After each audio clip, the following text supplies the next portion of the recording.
اچھا سر، یہ گائیڈ کریں کہ اگر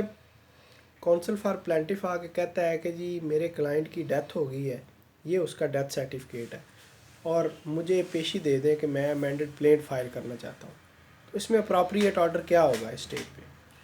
وہ سب سے پہلے تو لیگل ایڈس کا دیکھنا پڑے گا اور کاز آف ایکشن کا دیکھنا پڑے گا کہ اگر پلینٹف کے مرنے سے کاز آف ایکشن سروائیو کر رہا ہے اور اس کے لیگل ایڈز اس کاز آف ایکشن کو پرسو کرنا چاہ رہے ہیں،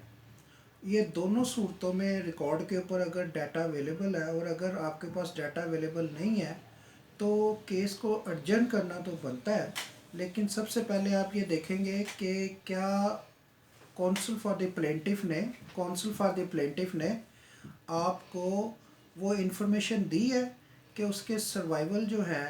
مرنے والے کے جو پیچھے بچ جانے والے ہیں وہ ریکارڈ پر آ گئے ہیں۔ سب سے پہلے تو وہ ریکارڈ پر آئے گا نا،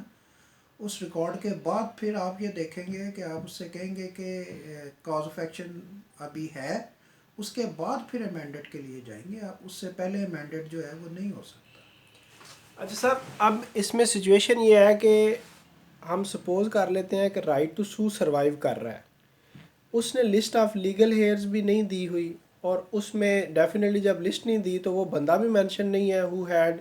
to intimate court in case of his death. اب کونسل جو ہیں وہ ان کی تو ایجنسی جو ہے، جیسے ہی پرنسپل کی ڈیتھ ہوئی ایجنٹ جو ہے ایجنسی ختم ہو گئی، وہ کونسل ہی سیز ہو گئے، تو اب ہم ان کی ریکویسٹ کو کیسے انٹرٹین کریں جب کہ لیگل ہیئرز نے بھی آ کے 110 فائل نہیں کی کہ ہمیں پارٹی بنا لیں؟ دیکھیں اس میں 110 تو فائل نہیں کرنی ہے لیگل ایئرز نے، لیکن وہ جو کونسل ہے وہ ایجنسی کے ختم ہوتے ہی وہ انفارمر بن گیا آپ کا۔ جیسے ہی ایجنسی سیز ہوئی ہے، اس نے اب یہ خبر جیسے ہی کورٹ کو دی ہے تو وہ آپ کا انفارمر بن گیا، اور اب اس انفارمیشن کی بیس کے اوپر یہ اس کا رائٹ بن گیا ہے کہ وہ اب لیگل ایڈ کی لسٹ دے گا، اور اس کے بعد وہ لیگل ایڈس کو کی طرف سے وکالت نامہ دے گا، پھر وہ فردر ایکشن کوئی لے سکتا ہے اس کے بعد۔ اور کورٹ کی یہ ڈیوٹی ہے کہ وہ اب اس میں انفارمر سے انفارمیشن لے اور انفارمر کو پرسو کرنے کے لیے کہے۔ اچھا سر، ان کیس ہم ایڈجن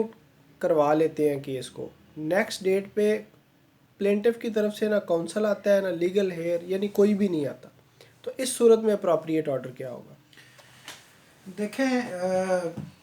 اصولاً تو اس کو ڈسمس فار نان پروسیکیوشن ہو جانا چاہیے، لیکن میں سمجھتا ہوں for the interest of cause of action and for the interest of continuation of the trial۔ ابھی آپ نے یہ نہیں بتایا کہ وہ ٹرائل کی سٹیج پر تھا،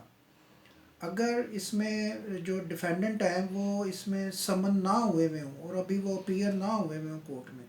اور وہ پروسیس کے لیے چل رہا ہو، تو پھر میرا خیال ہے کہ اسے ڈسمس فار نان پروسیکیوشن ہو جانا چاہیے۔ اور اگر